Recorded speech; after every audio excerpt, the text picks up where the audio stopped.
Week Worship Community. Luar biasa, apa kabarnya? Biarlah saat ini kita mau siapkan hati kita untuk memuji dan menyembah nama Tuhan. Kita mau menyenangkan hati Tuhan Yesus. Let's worship Him.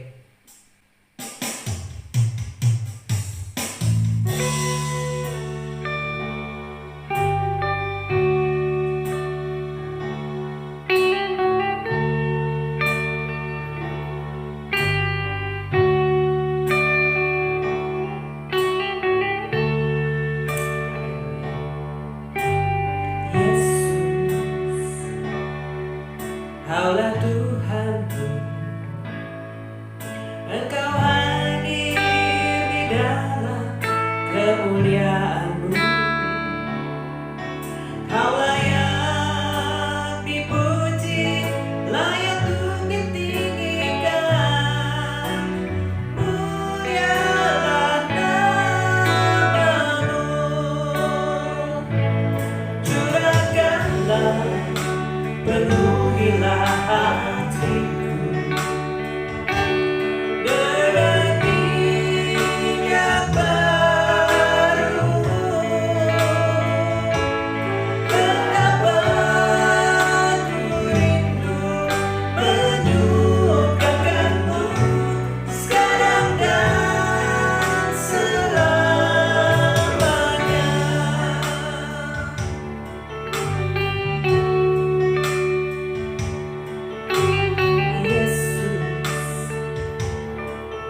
Kaulah Tuhanku,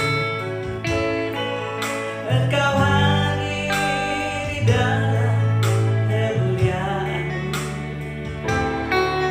Kaulah yang dipuji, layak untuk ditinggikan. Mulialah nama-Mu, curahkanlah, penuhilah hatiku dengan minyak baru-Mu. Betapa ku rindu menyukakanmu sekarang dan selamanya. Curahkanlah, penuhilah hatiku dengan minyak baru-Mu. Betapa ku rindu menyukakanmu sekarang dan selamanya. Betapa ku rindu menyukakanmu sekarang dan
With our praise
Biar dalam kehidupan ini Tuhan Yesus kami boleh semakin mengerti bahwa Engkau yang berdaulat atas kehidupan kami.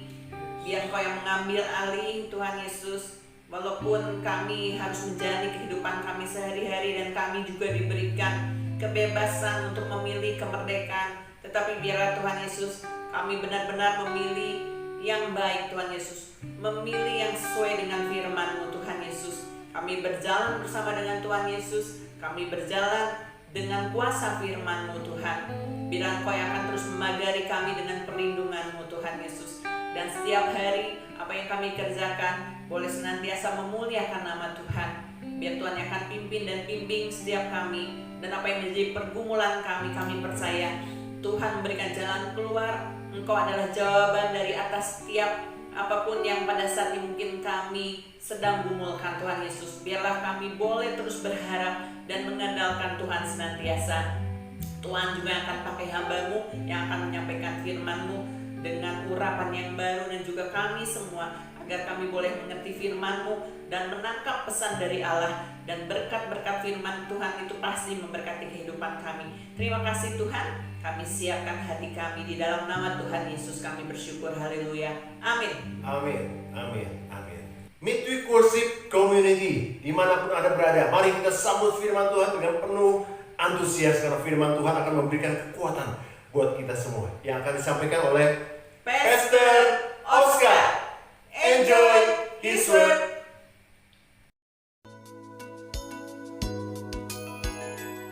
Praise the Lord. Greetings in the name of Jesus Christ. Salam damai sejahtera. Salam di dalam kasih Yesus Tuhan. Terima kasih untuk Pastor Nathan bersama dengan Ibu Yuni dari GBS Calvary Sukabumi. Thank you untuk contacting kami. Di sini saya Pastor Oscar Sujadi mengembalakan di Portland City Blessing Church di Oregon. Hari ini saya percaya di tengah-tengah kita memasuki musim baru, new season. Saya berdoa dan saya percaya gereja di Sukabumi akan terus mendapatkan hikmat daripada Tuhan. Mari kita bersama-sama menyimak isi hati Tuhan dan kita mau menerimanya dengan hati yang terbuka.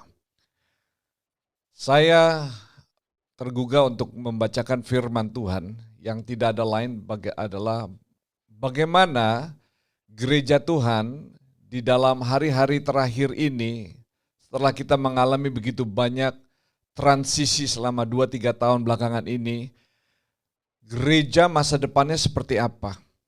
Gereja ini yang menjadi mempelainya Tuhan Yesus ini kurang lebih setelah pandemik ini akan seperti apa?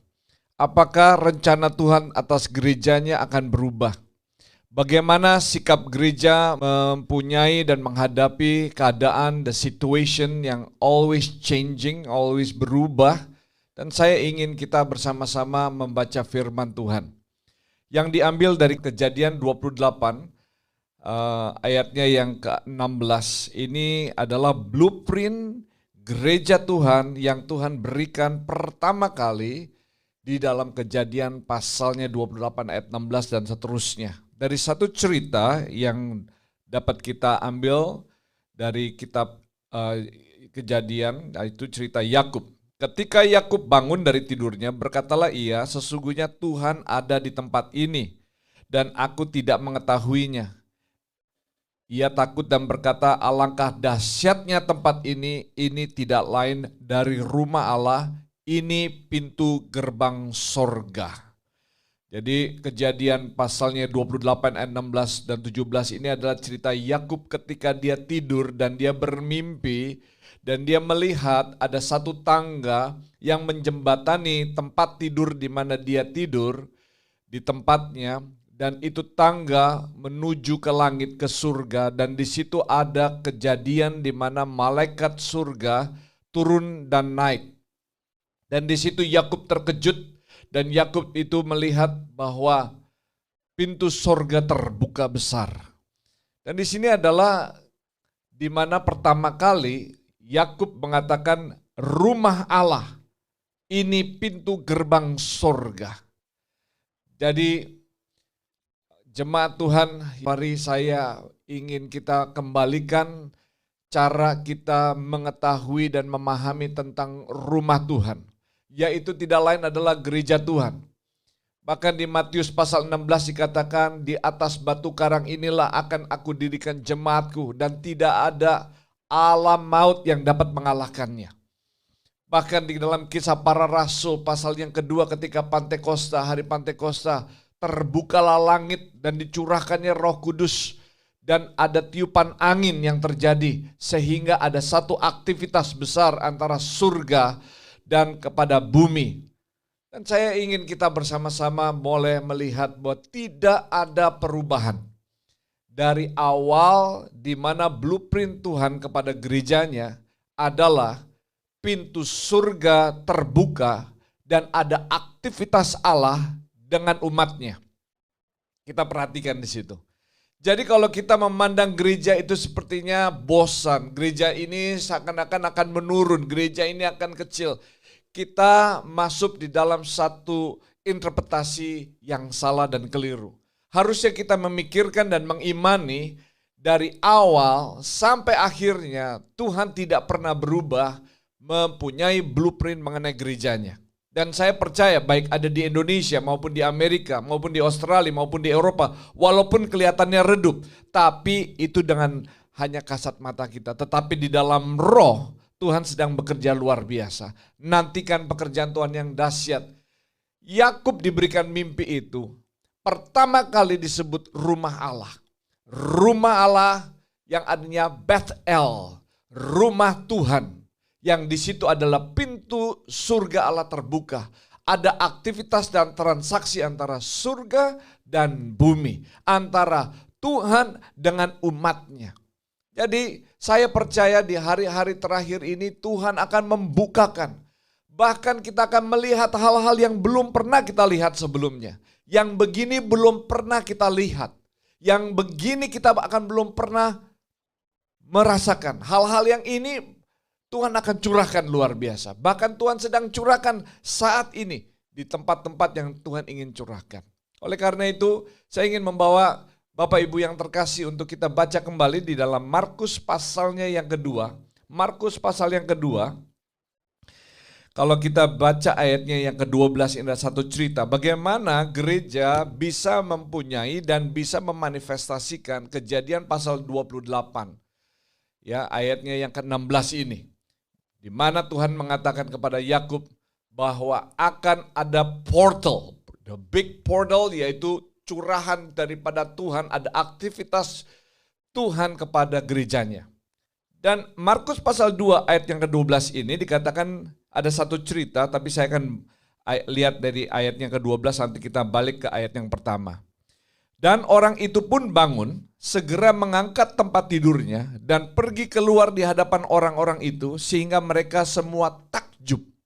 Lalu memuliakan Allah, katanya, yang begini belum pernah kita lihat. Bapak Ibu yang terkasih, saat hari-hari ini Tuhan ingin anak-anaknya juga mempunyai perasaan yang takjub, yang mempunyai perasaan yang surprising. Ya, seperti kita kepada anak-anak kita sering kali senang memberikan satu perasaan-perasaan di mana anak kita bisa takjub dan surprise sehingga bisa melihat bahwa ayahnya atau ibunya atau pamannya bisa melakukan hal-hal yang luar biasa. Demikian juga Bapa kita di surga. Dia ingin saudara dan saya mempunyai the sense of awe, ada rasa kagum kepada Tuhan di dalam rumahnya, di dalam pekerjaan Tuhan lewat daripada rumah Allah. Di sini dikatakan, yang begini belum pernah kita lihat. Saya percaya Tuhan belum selesai sama gerejanya. Tuhan belum selesai, Tuhan akan mencurahkan rohnya atas setiap manusia. Dan pada hari-hari terakhir ini, anak laki-laki dan perempuan akan bernubuat. Teruna-terunaku akan mendapatkan visi. Bahkan orang-orang tua akan mendapatkan mimpi. Bahwa pencurahan Roh Kudus di hari-hari terakhir ini, detik-detik terakhir ini, maka apa yang terjadi? Tuhan akan curahkan lebih dahsyat lagi, lebih besar lagi. Bahkan sampai satu titik kita akan mengatakan bersama-sama, yang begini belum pernah kita lihat. Banyak ungkapan-ungkapan Tuhan yang Tuhan akan berikan. Maka saya ingin memberikan satu dorongan, encouragement kepada kita semua. Walaupun kita kelihatannya nggak melihat ada perubahan, kita melihatnya sepertinya biasa saja. Tetapi dengan mata iman kita, kita akan melihat sesuatu yang belum pernah kita lihat sebelumnya, di mana Tuhan sudah persiapkan untuk umatnya melakukan pekerjaan yang besar. Mari kita lihat bagaimana kita bisa mengimani dan memanifestasikan sikap yang begini belum pernah kita lihat. Yang begini belum pernah kita lihat, ayatnya yang pertama, ya. Markus pasal yang kedua, ayat yang pertama. Kemudian sesudah lewat beberapa hari, waktu Yesus datang lagi ke Kapernaum, tersiarlah kabar bahwa ia ada di rumah. Kita mau pastikan bagaimana gereja akan bisa memanifestasikan, mendapatkan transaksi Allah dengan currency iman, yaitu umatnya mengalami ya hadirat Tuhan, mengalami lawatan Tuhan, mengalami jamahan Tuhan di pada hari-hari terakhir ini. Nomor satu, kita pastikan ia ada di rumah. Jadi kita pastikan bahwa Tuhan yang kita sembah betah di mana kita memuji. Betah ada di dalam rumah kita. Jadi kita pastikan dahulu, Tuhan kalau hadir tidak mungkin Tuhan melihat ada idol-idol, ada penyembah-penyembah yang lain. Selain menyembah kepada dia tidak akan hadir. Dia juga tidak bisa hadir bila mana kita bercimpung di dalam dosa. Dia tidak bisa hadir dan tidak bermanifestasi di dalam kegelapan. Oleh karena itu kita pastikan gereja Tuhan, pastikan Tuhan kita, Allah semesta alam, betah ada di rumah kita. Kita pastikan atmosfernya, pastikan cara kita memandang dia. Nomor satu, pastikan bahwa ia ada di rumah. Ayat yang kedua dikatakan di sini, Markus pasal yang kedua ayat yang kedua. Maka datanglah orang-orang berkerumun, sehingga tidak ada lagi tempat, bahkan di muka pintu pun tidak. Sementara ia memberitakan firman kepada mereka. Yang kedua, kalau kita sudah pastikan dia ada di rumah, kita juga mau pastikan ketika kita menjadikan Yesus Kristus Tuhan menjadi perekat kita, menjadi acuan kita, menjadi tempat di mana sentralnya kita, bukan kepada hal yang lain, bukan kegiatan gereja, bukan daripada hal-hal yang kelihatannya bagus untuk kita katakan atau program-program gereja, dan saya tidak anti itu, tetapi kita pastikan bahwa semua yang hadir itu memastikan bahwa kita mempunyai satu sentral tujuan, yaitu kita centraling our faith kepada Tuhan kita. Pastikan ketika dia ada, maka Tuhan akan kirimkan jiwa-jiwa. Maka datanglah orang-orang berkerumun. Jadi dia kalau orang datang tidak melihat daripada hebatnya program gereja.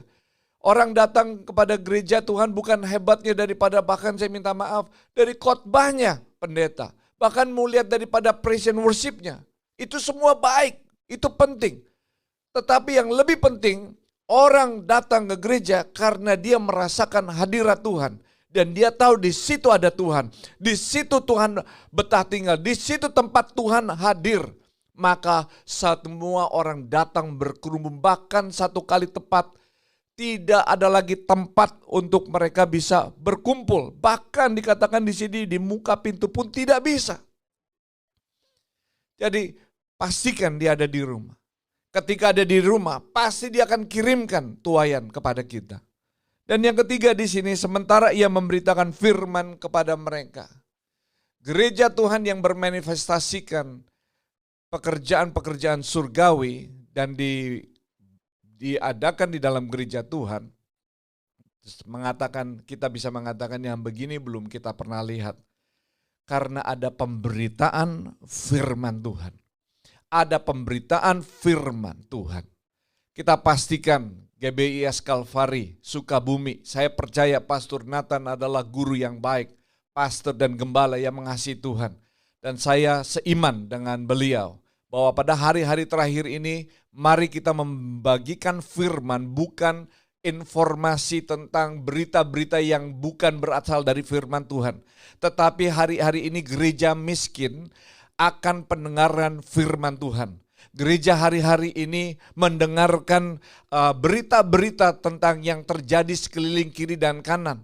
Tetapi kita pastikan bahwa umat Tuhan mendengar firman Tuhan yang datang dari Alkitab, yang datang daripada firman-Nya yang murni.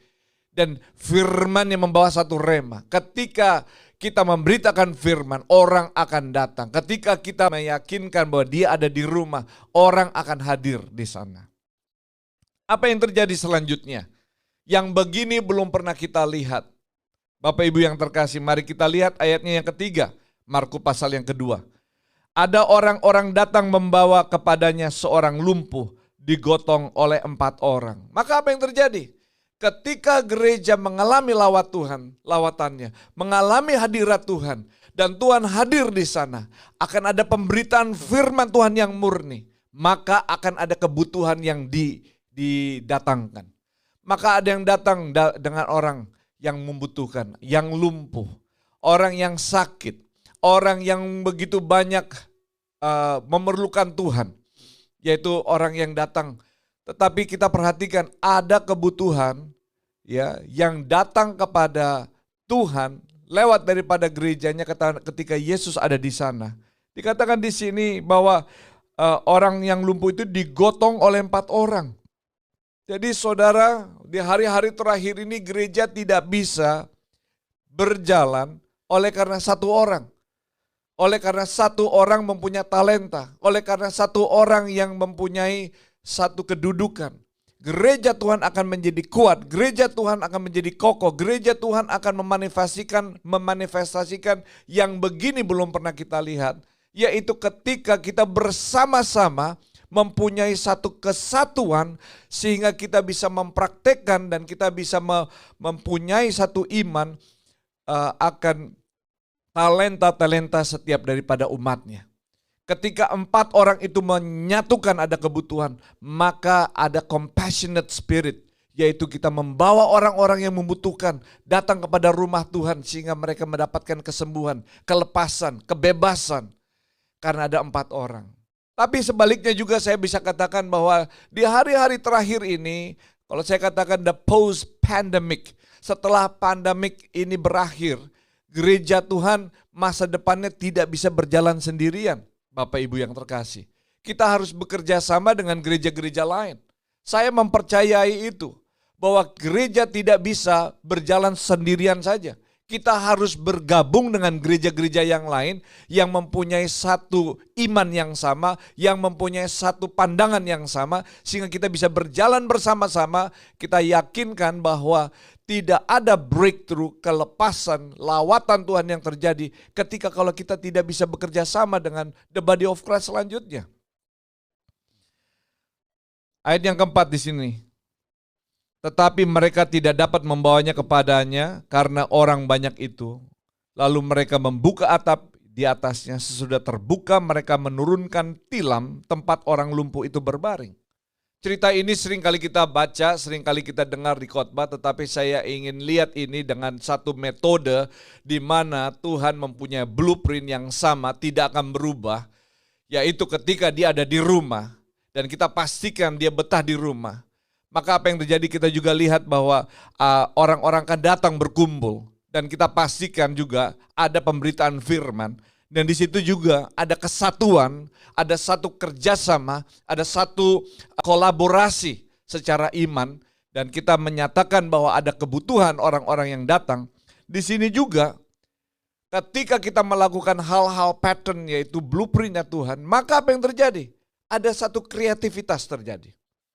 Bukan berarti tidak akan ada hambatan, bukan berarti tidak ada rintangan, bukan berarti tidak ada halangan. Ini semua pasti akan terjadi. Ketika ada revival, ketika ada breakthrough, ketika ada kelepasan, kebebasan, ketika ada lawatan Tuhan, kita tidak bisa diam saja. Pasti ada halangan. Tetapi Tuhan tidak akan membiarkan kita untuk tergeletak jatuh. Tuhan akan memberikan kepada kita hikmat marifat. Kita akan diberikan, gereja Tuhan akan diberikan satu kreativitas yang Tuhan tidak akan berikan kepada dunia ini. Mungkin orang dunia mempunyai ilmu pengetahuan, tetapi dia tidak mempunyai satu pewahyuan daripada Tuhan. Kita adalah anak-anak Tuhan yang mendapatkan pewahyuan daripada Tuhan. Jangan kita khawatir dan jangan kita gentar, bahwa Tuhan akan memberikan pewahyuan untuk kita. Seperti firman yang dikatakan di Markus pasal 2 ini. Ketika orang berkerumun begitu banyak, berkumpul banyak, mereka tidak bisa bertemu dengan Yesus. Dia membobolkan atap demi dia bisa menurunkan orang lumpuh itu bertemu dengan Tuhan. Berarti ada apa? Segala celah yang dimana kita bisa datangkan orang kepada Yesus, Tuhan tidak akan berhenti. Tuhan akan berikan kepada kita kreativitas yang baru. Ya. Dan ayatnya yang kelima, ketika Yesus melihat iman mereka, berkatalah ia kepada orang lumpuh itu, "Hai anakku, dosamu sudah diampuni." Saya percaya di situ akan ada satu pertobatan Tuhan terjadi. Gereja Tuhan mendapat lawatan Tuhan. Gereja Tuhan akan mengalami hal-hal yang begini belum pernah kita lihat. Pertobatan, hujan pertobatan akan hadir. Pengampunan akan dosa terjadi di mana-mana. Dan apa yang terjadi? Ayat yang ke-6. Kita tidak bisa berhenti melihat begitu banyak breakthrough, tapi ayat ke-6. Tetapi di situ ada juga duduk beberapa ahli Taurat. Mereka berpikir dalam hatinya, mengapa orang ini berkata begitu? Ia menghujat Allah. Siapa yang dapat mengampuni dosa selain daripada Allah sendiri? Ketika kita mengalami hal-hal ini, pastikan juga saudara untuk kita bersiap-siap mengikat pinggang kita bahwa ada orang-orang yang tidak suka. Ada orang-orang yang akan menghujat, ada orang-orang yang akan bisa menghalangi. Mungkin ada orang-orang juga yang akan menutupi pekerjaan Tuhan yang akan bergerak maju. Pastikan hal itu, bahwa iblis tidak tinggal diam. Tetapi perhatikan, di atas batu karang ini aku akan dirikan jemaatku dan tidak ada lagi alam maut yang dapat mengalahkannya. Salah satu bentuk institusi yang dibangun oleh Tuhan tidak bisa dirobohkan dan tidak bisa dipatahkan dan tidak bisa dimusnahkan oleh siapapun juga. Jikalau bukan Tuhan yang membangun rumah, sia-sialah orang yang membangunnya. Saya percaya di hari-hari terakhir ini, gereja Tuhan di segala sudut penjuru dunia ini, Tuhan akan curahkan. Ada kehausan dan kelaparan akan firman Tuhan. Orang-orang akan berbondong-bondong datang mencari satu bentuk kerinduan, mencari sesuatu hal yang kekal. Dan ini terjadi Bapak Ibu yang terkasih.